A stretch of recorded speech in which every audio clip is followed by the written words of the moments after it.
네, 오늘 하나님 말씀은 디모데후서 4장 6절에서 8절까지 저희가 보도록 하겠습니다. 네, 말씀해 주셨던 것처럼 지금 이제 바울의 마지막 글을 계속 읽고 공부를 하고 있는데요. 오늘도 큰 은혜가 되는 시간이 되었으면 좋겠습니다. 제가 들어보니까 어저께 그 장례식에 다녀오셨던 분이 계시다고 들었는데, 오늘 설교를 들을 때 여러분이 한번 이 임종을 앞두고 있다라고 한번 상상해 보시기 바랍니다. 여러분은 어떤 유산을 남기고 가고 싶으신지 한번 생각해 보시기 바랍니다. 네, 오늘 본문은 바울이 자신의 현재 상황과 자신의 과거의 삶과 또 미래를 돌아보면서 쓴 구절입니다. 우리 모두 인생의 어느 시점에는 이런 생각을 하게 되죠. 지금까지 또 하셨을 수도 있습니다.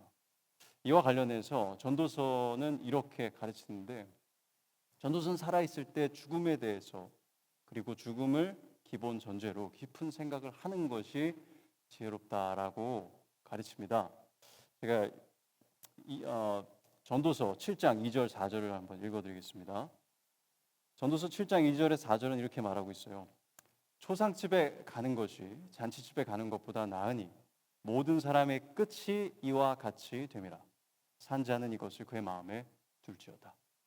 슬픔이 웃음보다 나음은 얼굴에 근심하는 것이 마음에 유익하기 때문이라. 지혜자의 마음은 초상집에 있으되 우매한 자의 마음은 혼인집에 있느니라.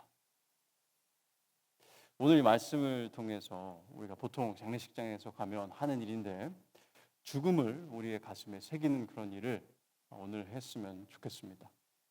여러분이 남기게 될 삶의 유산을 한번 생각해 보시고, 죽음을 앞두고 여러분의 다가오는 죽음과 과거에 살았던 삶과 또 미래에 대해서, 죽음 뒤의 삶에 대해서 어떤 말을 하게 될지 한번 생각해 보시기 바랍니다. 자, 그럼 이제 본문을 읽고 바울이 자신의 삶과 죽음, 또 죽음 이후를 어떻게 바라보았는지를 함께 살펴보도록 하겠습니다. 디모데후서 4장 6절에서 8절 읽도록 할 텐데요. 한번 오랜만에 교독을 해볼까요? 제가 6절 읽으면 7절을 읽어주시고 8절은 다 같이 한번 읽어보도록 하겠습니다. 자, 디모데후서 4장 6절부터 읽도록 하겠습니다. 전제와 같이 내가 벌써 부어지고 나의 떠날 시각이 가까웠도다.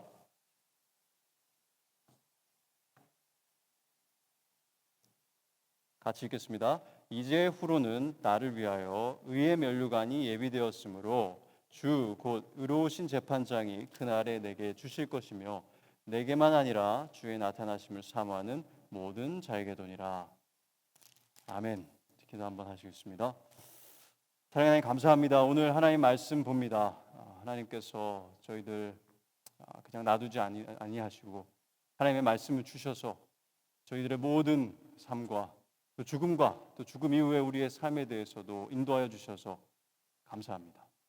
하나님, 오늘 말씀을 들을 때에 저희들의 마음이 움직이게 하여 주시고, 저희가 정말 주님께서 주신 이 한 삶을 주님의 영광을 위해서 정말 최선을 다해서 하나님을 의지하면서 살아갈 수 있도록 저희를 도전하여 주시고 새로운 힘을 부어주시기를 소망합니다. 감사드리며 예수 그리스도의 이름으로 기도드렸습니다. 아멘.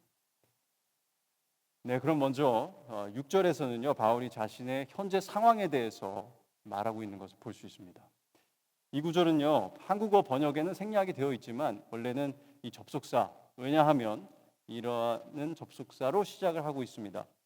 접속사가 있다는 것은 앞절과 이 절을 이렇게 연결을 시켜준다는 뜻입니다. 다리와 같은 역할이죠. 바울은 자신이 살아온 삶과 죽음과 또 이후의 삶에 대해서 말하면서 앞서 바울이 디모데에게 명령했던 것들이 있죠. 말씀을 전파하라부터 시작해서 내 직무를 다하라 해서 끝났던 바울이 했던 명령들을 왜 해야 하는가, 왜 충실하게 감당해야 하는가에 대해서 그 이유로, 그 동기로 말을 하고 있습니다. 디모데는 분명 바울이 죽고 난 뒤에 많은 고난과 어려움을 마주했을 것입니다. 그러나 그럴 때마다 바울의 삶은 살아있는 유산이 되어서 그의 마음속에서 그를 격려하고 그를 권면했을 것입니다. 이것이 신실한 그리스도인의 삶의 영향력입니다. 그들의 영향력은 사라지지 않고 다음 세대 그리스도인들을 계속 빚어가는 하나님의 도구로서 쓰이게 됩니다. 바로 하나님의 은혜로 그런 일이 일어납니다. 한편 바울이 자신이 임박한 죽음을 언급하는 것은요, 디모데에게 정신을 차려라, 깨어 있어라 라는 경고의 메시지이기도 합니다. 디모데는 오랜 세월 스승 바울을 의지해 왔습니다. 우리도 다 그렇죠. 의지할 때가 있으면 의지를 하게 됩니다. 그는 선교 여행에서 바울과 함께 고난을 겪었고요, 곁에서 그를 도왔습니다. 그러나 이제 바울은 떠날 준비를 하고 있습니다. 그 말은 이제 디모데가 스스로 서서 하나님을 의지하며 교회의 리더로서 자신의 역할을 감당해야 한다는 것을 뜻했습니다. 그렇다면 바울은 자신의 현재 이 상황을 어떻게 표현하고 있는지 한번 살펴보도록 하겠습니다. 그는 6절을 보면요, 두 가지 비유를 사용을 하는데요, 자신을 전제와 같이 부어지는 자라고 표현하고 있습니다. 전제와 같이 내가 벌써 부어지고, 다음 두 번째로는 자신의 죽음을 떠나는 시각에 가까웠다, 이렇게 표현하고 있습니다. 둘 다 죽음을 가리키는 굉장히 흥미로운 표현인데요, 먼저 전제를 보면 전제는 구약의 제사 제도에 나옵니다. 곡식이나 동물 제사를 드릴 때 그 위에다가 포도주를 이렇게 부어서 드리는 것을 전제라고 말합니다. 그래서 이 전제를 부으면 하나님께 향기로운 제물로 드려졌다라고 구약에서 확인할 수 있는데요, 바울은 아무래도 자신이 이제 흘릴 피가 마치 흘려지는 포도주인 것처럼 생각을 했었던 것 같습니다. 그의 죽음조차 하나님께 기쁨이 되는 제사다라고 생각했던 것입니다. 그의 삶 전체가 산 제사였을 뿐만 아니라 로마서 12장의 1절에 나오는 것처럼 그의 죽음조차 하나님께 드리는 마지막 예배였습니다. 하나님께 향기로운 제사였습니다. 사실 바울은요, 첫 번째 로마 감옥에 갇혔을 때에도, 감금되었을 때에도 동일한 표현을 쓴 적이 있습니다. 바로 빌립보서 2장 17절 18절에 나오는데요, 바울은 이렇게 썼습니다. 만일 너희 믿음의 죄물과 섬김 위에 내가 나를 전제로 드릴지라도 나는 기뻐하고 너희 무리와 함께 기뻐하리니 이와 같이 너희도 기뻐하고 나와 함께 기뻐하라. 그는 자신이 전제처럼 드려지는 일이 있더라도, 즉 죽더라도 기뻐할 것이라고 말했습니다. 그리고 지금 디모데 후서를 쓸 즈음 그는 실제로 죽음을 앞두고 있었고 여전히 기쁨으로 가득 차 있었습니다. 그는 죽음을 맞이할 준비가 되어 있었습니다. 그는 하나님께 향기로운 제사로 드려질 준비가 되었습니다. 자, 두 번째 표현은요, 그가 죽음을 끝이 아닌 떠남, 새로운 시작을 위한 떠남으로 본다는 것을 보여줍니다. 여기서 떠남이라는 말은요, 헬라어로는 풀어주다, 풀다 이런 뜻입니다. 예수님의 제자들이 기둥에 묶여있던 그 당나귀를 풀을 때도 쓰였고요, 그리고 선박이 이렇게 정박되어 있던 것을 이렇게 끈을 풀고 바다로 나갈 때도 이 표현이 사용이 됩니다. 세상 사람들은 죽음을 심연 속으로 가라앉는 것으로 표현하거나 촛불이 마지막으로 깜빡이다가 사라지는 것으로 표현하기도 하고, 꽃이 시들고 떨어지고 색깔을 잃고 썩어지는 것으로도 표현하고, 어떤 경우에는 이 미지의 세계로의 여정으로 묘사하곤 합니다. 그러나 바울은 죽음을요, 이렇게 어둡고 불확실한 끝으로 보지 않았습니다. 오히려 죄로 물든 육체를 벗고 사단이 지배하는 세상에서 자유롭게 풀려나서 죄 없는 몸으로, 썩지 않는 몸으로 주님의 영광스러운 나라로 들어가는 출발로 보았습니다. 이것은 바울이 가진 부활의 소망이자 영원한 삶의 소망이었습니다. 그것 때문에 그는 죽음을 다르게 보았던 것입니다. 고린도전서 15장 51절에서 58절에서 그가 가지고 있는 이 영광의 소망을 볼 수 있습니다. 이렇게 기록하고 있습니다. 보라, 내가 너에게 비밀을 말하노니 우리가 다 잠잘 것이 아니오 마지막 나팔의 순식간에 호련히 다 변화되리니 나팔 소리가 나매 죽은 자들이 썩지 아니할 것으로 다시 살아나고 우리도 변화되리라. 이 썩을 것이 반드시 썩지 아니할 것을 입겠고 이 죽을 것이 죽지 아니함을 입으리로다. 이 썩을 것이 썩지 아니함을 입고 죽을 것이 죽지 아니함을 입을 때에는 사망을 삼키고 이기리라고 기록된 말씀이 이루어지리라. 사망아 너의 승리가 어디 있느냐? 사망아 내가 쏘는 것이 어디 있느냐? 사망이 쏘는 것은 죄요 죄의 권능은 율법이라. 우리 주 예수 그리스도로 말미암아 우리에게 승리를 주신 하나님께 감사하노니 그러므로 내 사랑하는 형제들아 견실하며 흔들리지 말고 항상 주의 일에 더욱 힘쓰는 자들이 되라. 이는 너희 수고가 주 안에서 헛되지 않은 줄 알미라. 아멘. 그가 죽음을 바라보는 관점은요, 확실했고 영광스러운 소망으로 가득 차 있었습니다. 여러분은 여러분의 죽음을 어떻게 바라보고 계십니까? 바울이 가졌던 그 소망과 그 확신이 여러분 안에도 있으신지 생각해 보시기 바랍니다. 이런 바울의 죽음에 대한 시각은 디모데에게도 분명 영향을 미쳤을 것입니다. 그리고 그것이 오늘 우리에게도 분명 영향을 미치기를 바랍니다. 자, 이제 다음 절을 보면서 바울이 자신의 과거의 삶과 자신의 사역을 어떻게 돌아보았는지 살펴보도록 하겠습니다. 자, 7절 이렇게 말하고 있죠. 나는 선한 싸움을 싸우고 달려갈 길을 마치고 믿음을 지켰으니. 총 3가지 표현으로 자신의 삶을, 자신의 사역을 표현하고 있습니다. 자, 그 전에 자신의 삶과 사역을요, 이 싸움이라는 것은 경기장에서 하는 레슬링이나 이런 운동 경기를 말하고요. 2번째로는 달리기 경주, 3번째로는 믿음을 지키는 것으로 표현을 하고 있습니다. 자, 선한 싸움을 싸웠다. 이것은 군사적인 전쟁을 했다라는 뜻이 아니라 이 단어는 경기장, 곧 아레나라고 하죠. 그곳에서 벌어지는 운동 경기, 레슬링이나 복싱 경기나 달리기 경주 등을 가리키는 단어였습니다. 고대 로마의 경기장에서는요, 다양한 운동 경기가 열렸습니다. 레슬링도 열렸고 복싱, 달리기 같은 경기들도 열렸고요. 물론 글래디에이터 그런 싸움도 있었지만 여기서는 그런 서로 죽이는 그런 것을 표현하는 것은 아닙니다. 그래서 이 단어는요, 경쟁하다, 겨루다 이런 뜻으로 쓰인 것이고 오늘 본문에서도 이런 의미로 쓰였습니다. 경기에 임할 때요, 선수들은 이기기 위해 혼신의 힘을 다하고 극도의 긴장감 속에서 운동을 하며 강도 높은 집중을 하고 완전히 지칠 때까지 뛰게 되어 있습니다. 바울은 자신의 삶, 특히 이방인의 사도로서의 사명을 치열한 경기와 같은 삶으로 이해했습니다. 그는 영적 싸움에서 최대한의 에너지를 쏟아부었습니다. 그는 내적 갈등과 외적 핍박 속에서 생겨나는 그 극도의 긴장감 속에서 살았습니다. 그의 사역은 언제나 집중력과 분별력을 요구했습니다. 그래서 그는 완전히 소진된 삶, 완전히 달아 없어진 그런 삶을 살았습니다. 18세기 위대한 복음 전도자 조지 휘츠필드라는 사람은요, 이렇게 말했습니다. 나는 녹슬어서 없어지는 것보다 달아서 없어지기를 원한다. 바울은 바로 그렇게 살았습니다. 그는 온 세상을 다니며 복음을 전했고 그 긴 여정을 대부분 도보로 걸어서 이동을 했습니다. 때로는 성도들이 잠자리를 제공해 주는 경우도 있었지만 대부분의 경우 그는 핍박과 박해를 받으면서 사역을 계속해 나갔습니다.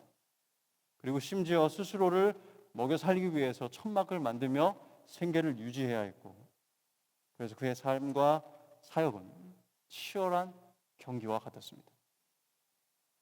이처럼 운동선수와 그리스도인을 비교한 것은요, 이 구절만 있는 것은 아닙니다. 2장에서도 디모데후서 2장에서도 저희가 발견할 수 있었고, 또 다른 한 구절, 제가 오늘 소개시켜드리고 싶은 구절은 고린도전서 9장인데요. 한번 함께 살펴보겠습니다.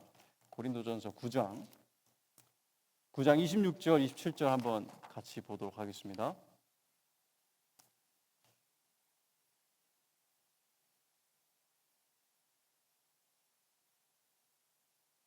자, 한 24절부터 한번 읽어보도록 하겠습니다. 제가 읽도록 하겠습니다. 운동장에서 다름질하는 자들이 다 달릴지라도 오직 상을 받는 사람 한 사람인 줄을 너희가 알지 못하느냐? 너희도 상을 받도록 이와 같이 다름질하라. 이기기를 다투는 자마다 모든 일에 절제하나니 그들은 썩을 승리자의 관을 얻고자 하되 우리는 썩지 아니할 것을 얻고자 하노라. 그러므로 나는 다름질하기를 향방 없는 것 같이 아니하고 싸우기를 허공을 치는 것 같이 아니하며 내가 내 몸을 쳐 복종하게 함은 내가 남에게 전파한 후에 자신이 도리어 버림을 당할까 두려워함이로다. 자, 여기서 우리가 밑줄을 치고 또 우리 마음에 새겨야 하는 두 가지 표현 정도가 있습니다. 첫 번째는요, 26절에 향방 없는 것 같이 아니하고 이고요. 27절에는 내 몸을 쳐 복종하게 함입니다. 두 가지.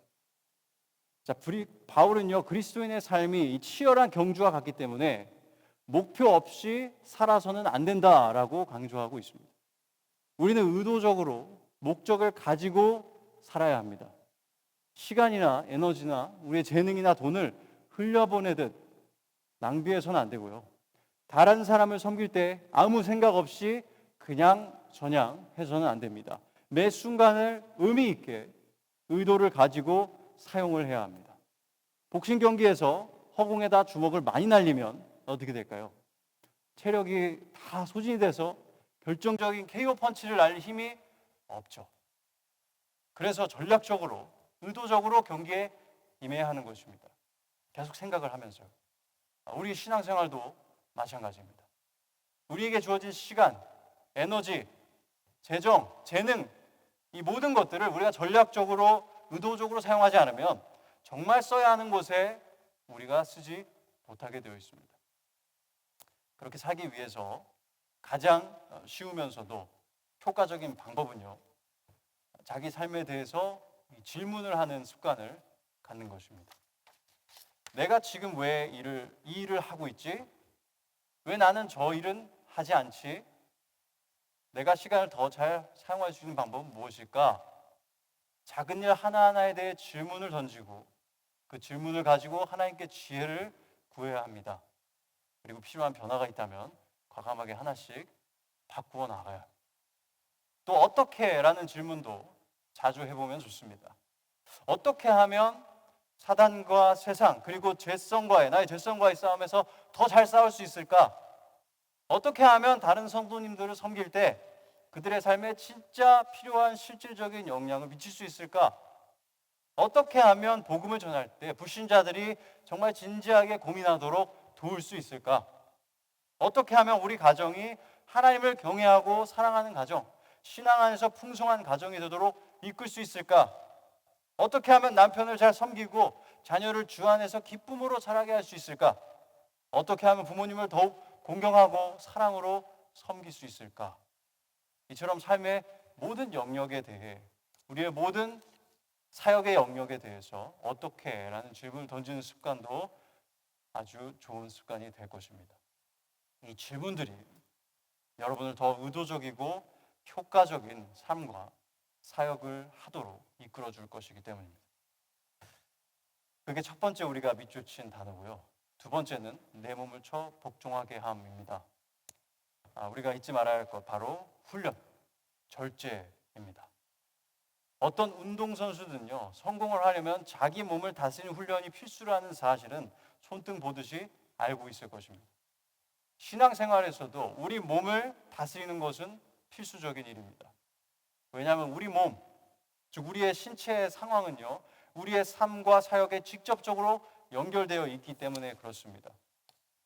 몸이 제대로 관리가 되지 않으면 가정을 섬기고 싶어도 힘이 없습니다. 동료 그리스도인을 섬기고 싶어도, 이웃을 섬기고 싶어도 에너지가 남아있지 않습니다. 또한 동일하게 죄의 유혹이 들어왔을 때에도 저항할 힘이 약해집니다.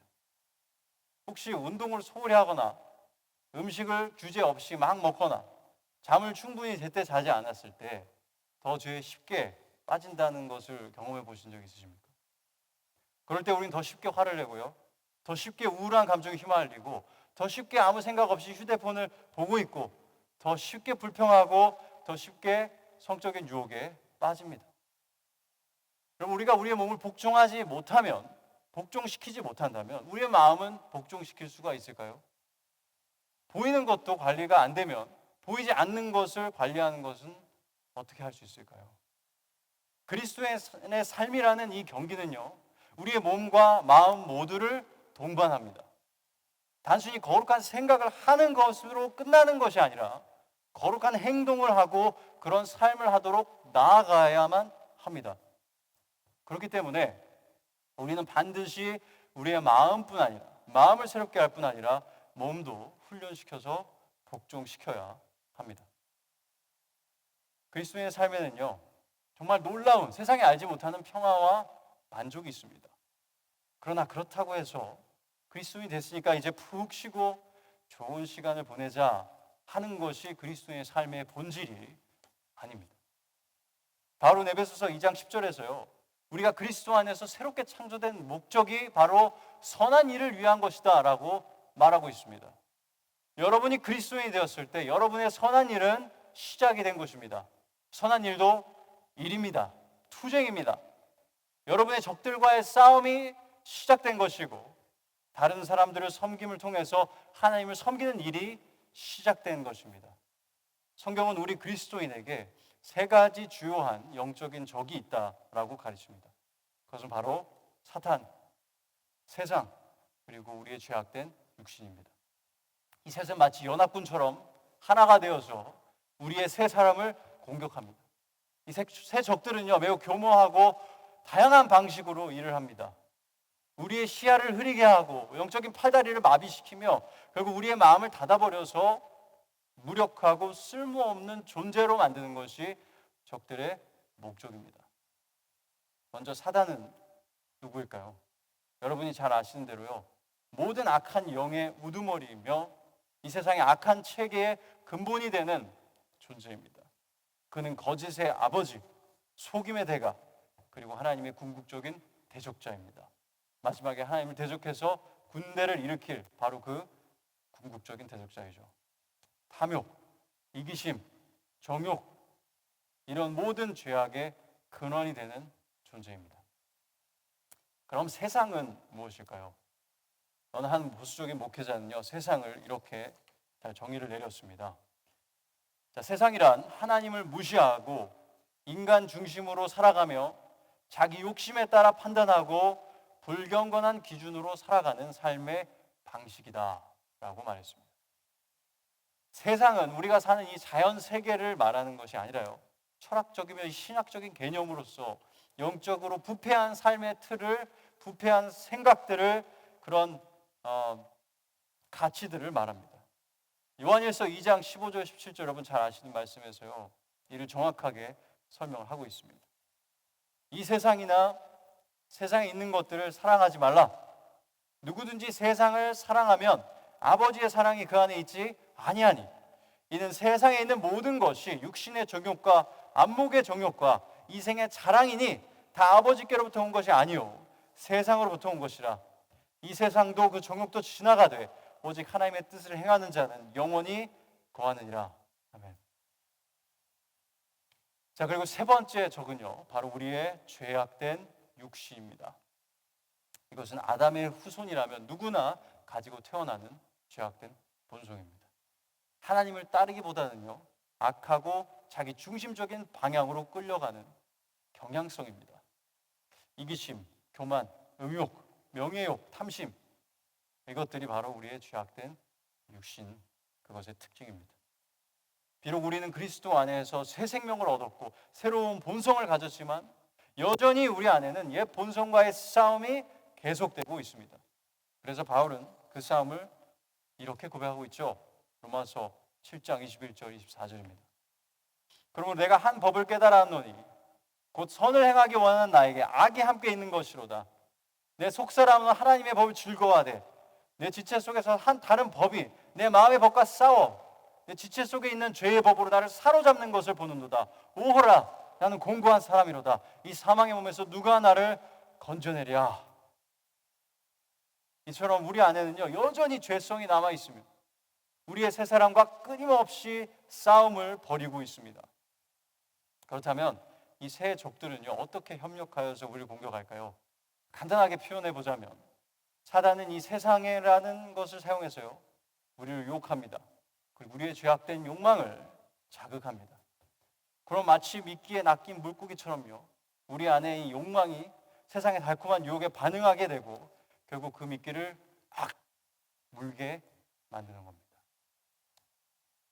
그런데 오늘 본문에서 중요한 점은요, 그럼에도 불구하고 바울은 어떻게 했다고요?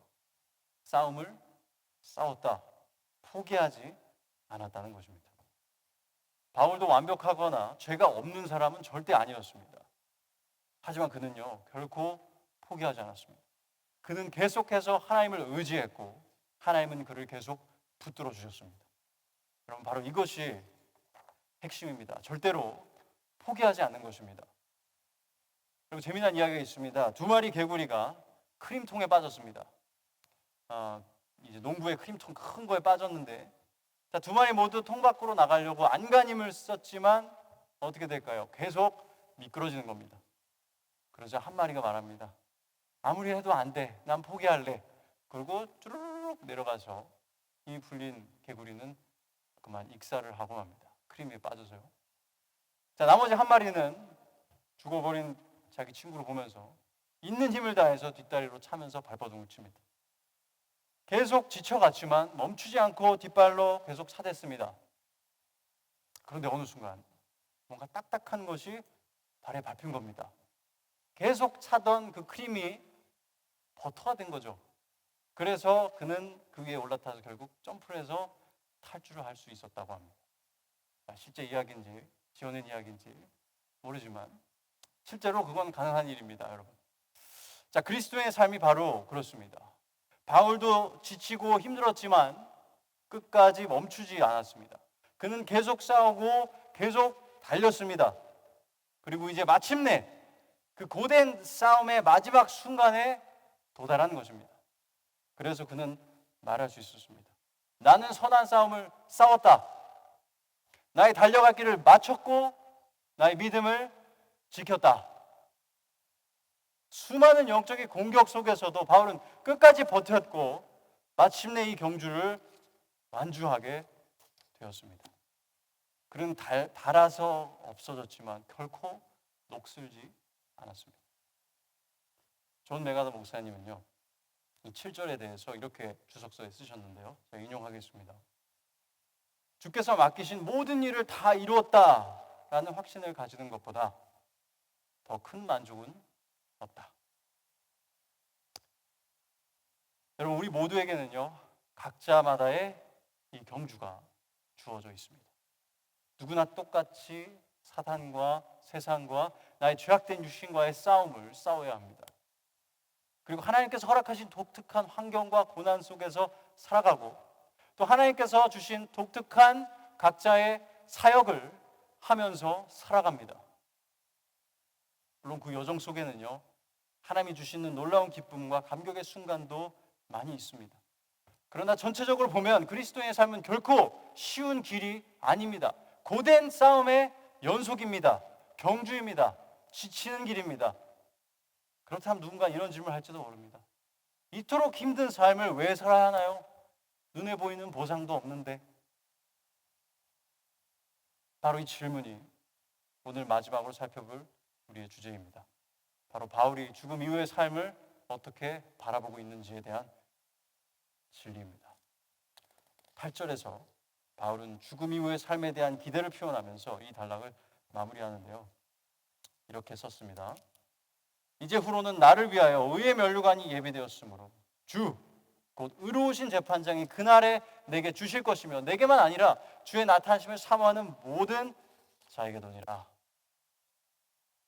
바울은 이제 출발의 시점에 도달했습니다. 그가 평생 동안 감당한 모든 수고와 고난은 헛되지 않았습니다. 그를 기다리고 있는 것은 의의 면류관입니다. 그리고 그 면류관은 의로우신 재판장이신 주님께서 직접 주실 것입니다. 바울은 사역 전반에 걸쳐서 언제나 그리스도와 함께 영광 중에 거하고 싶은 간절한 소망을 품고 살았습니다. 그 말은 그냥 지금 죽고 그리스도와 함께 있는 것이 낫다, 이런 표현이 되죠. 이것을 빌립보서 1장 21절 24절에서 이렇게 고백했습니다. 이는 내게 사는 것이 그리스도니 죽는 것도 유익함이라. 그러나 만일 육신으로 사는 이것이 내일의 열매일진데 무엇을 택해야 하는지 나는 알지 못하노라. 내가 그 둘 사이에 끼었으니 차라리 세상을 떠나서 그리스도와 함께 있는 것이 훨씬 더 좋은 일이라 그렇게 하고 싶으나 내가 육신으로 있는 것이 너희를 위하여 더 유익하리라. 그래서 바울은 계속 살면서 교회들을 섬겼죠. 바울은 죽어서 그리스도와 함께 있는 것을 더 원했지만 교회를 위한 사역 때문에 계속 살아 있었습니다. 자, 그러나 이제 달려갈 길을 마친 지금 그는 그토록 바라던 순간 영광의 삶을 단 한 걸음 앞에 두고 있었습니다. 그 당시 로마 올림픽 경기에서 승리한 운동선수는요, 머리에 쓰는 화환이나 관을 받았습니다. 보통 올리브 나뭇가지를 만들었는데, 자, 그들은 이 말라버릴 관을 위해서도요, 온갖 것을 절제하면서 땀을 흘리면서 경기에 임했습니다. 하지만 바울은 썩지 않을 영원한 면류관을 위해 몸을 복종시켰고요, 경기에 임했습니다. 그는 그것을 오늘 본문에서 의의 면류관이다 라고 부릅니다. 이 면류관은 영원한 생명의 본질, 곧 예수 그리스도의 완전한 의로움을 입은 상태를 의미합니다. 그리고 바울은 이 면류관이요, 자신만의 것이 아님을 분명히 밝힙니다. 주님의 나타나심을 사모하는 모든 성도들에게 주어지는 것이 바로 의의 면류관이다라고 말하고 있습니다. 이 면류관에 관해서 성경은 다른 곳에서도요, 표현을 하고 있는데 좀 다르게 이렇게 표현하고 있습니다. 야고보서 1장 12절에선 생명의 면류관이라 말하고, 고린도전서 9장 25절에선 썩지 아니하는 면류관이라 말하고, 베드로전서 5장 4절엔 영광의 면류관을 받을 것이다 라고 말합니다. 이 면류관들은 다른 보상을 말한다기보다 우리의 영원한 생명의 다양한 측면들을 말해줍니다. 그것은요, 영원하며 의로우며 영광스럽고 썩지 아니할 몸으로 살아가는 우리의 삶 그 자체를 말하는 것입니다. 오직 하나님의 풍성한 은혜로 우리 모두가 받게 되는 놀라운 상급입니다. 사랑하는 성도 여러분, 반드시 기억해야 할 것이 있습니다. 언젠가 하나님께서 모든 숨겨진 것들을 드러내실 날이 옵니다. 반드시 옵니다. 여러분이 주님을 위해 행한 모든 선한 일들, 아무도 보지 않을 때 했던 그 일들, 이 세상에서 별 가치 없어 보이는 일들조차 하나님께서는 아주 존귀하게 여기십니다. 그리스도의 삶과 그리스도의 사역은 참된 보상이 없는 삶이 아닙니다. 세상은 말하죠. 교회 종교단체가 왜 필요합니까? 이런 같이 살아가고 좀 비슷한 걸 공유하면서 살면 삶이 더 풍성해지니까요. 그것을 마치 종교의 본질, 종교의 보상인 것처럼 얘기를 합니다.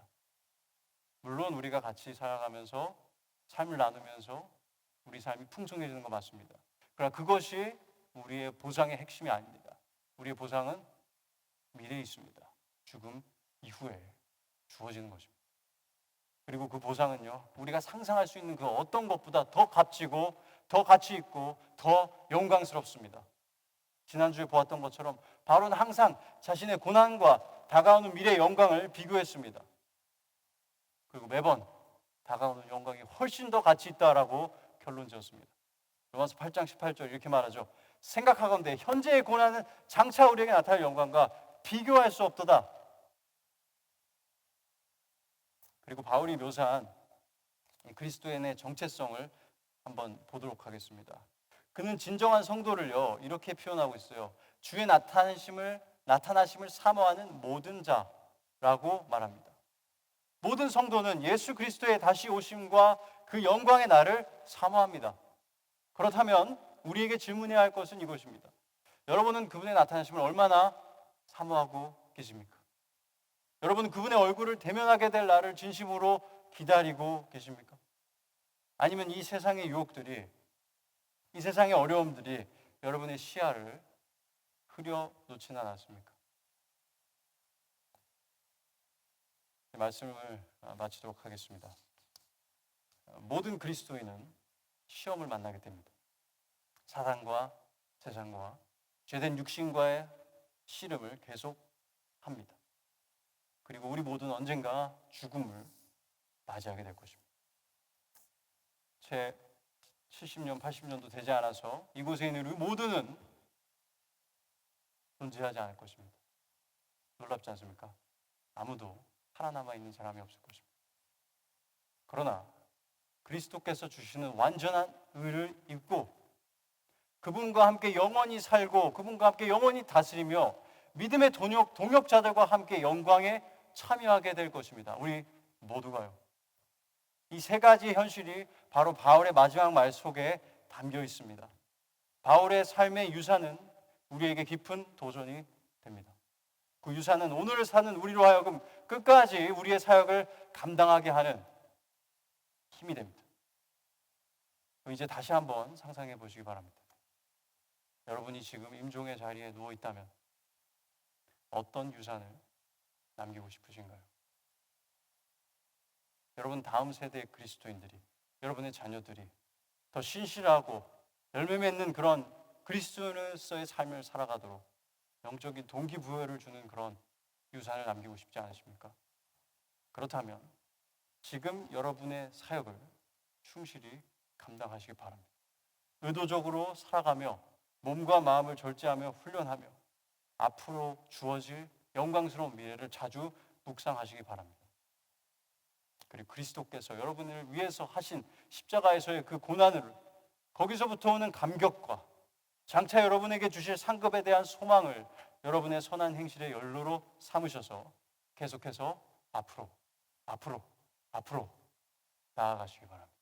그렇게 해서 마지막에 내가 싸움을 다 싸웠다, 경주를 마쳤다, 나의 믿음을 지켰다 라고 고백할 수 있는, 그리고 우리 그리스도의 얼굴을 보러 그 깊은 얼굴로 나아갈 수 있는 우리 모두가 될 수 있기를 간절히 소망합니다. 기도하겠습니다. 하나님 감사합니다. 저희들의 삶은 아주 바람과 같습니다.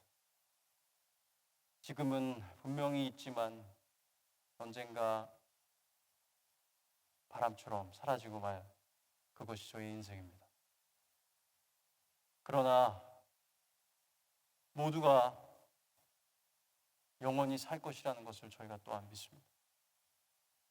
그리고 무엇보다 정말 감사한 것은 하나님께서 저희에게 영원한 생명을 주셔서 지금의 고난과 시련과 그 모든 어려움들을 이겨낼 수 있는 소망을 주신 것에 너무나 감사합니다. 하나님, 저희에게 주어진 이 삶을 지금까지 열심히 살아왔지만 앞으로는 더 의도적으로, 더 하나님 영광을 위해서 최선을 다해서 절제하며 살아나갈 수 있도록 하나님 도와주시옵소서. 그리하여서 저희들도 우리의 임종의 순간에 후회로 가득한 그런 임종이 아니라, 너희는 나처럼 살지 마, 이런 임종이 아니라 나는 나의 싸움을 싸웠다, 그렇게 승리의 말을 남기고 그런 삶을 남기고 그런 모델을 남기고 그런 본을 남기고 그리스도에게로, 주님께로, 삼위일체 하나님에게로 나아가는 저희 모두가 될 수 있도록 하나님 도와주시옵소서. 감사드립니다. 예수 그리스도의 이름으로 기도드렸습니다.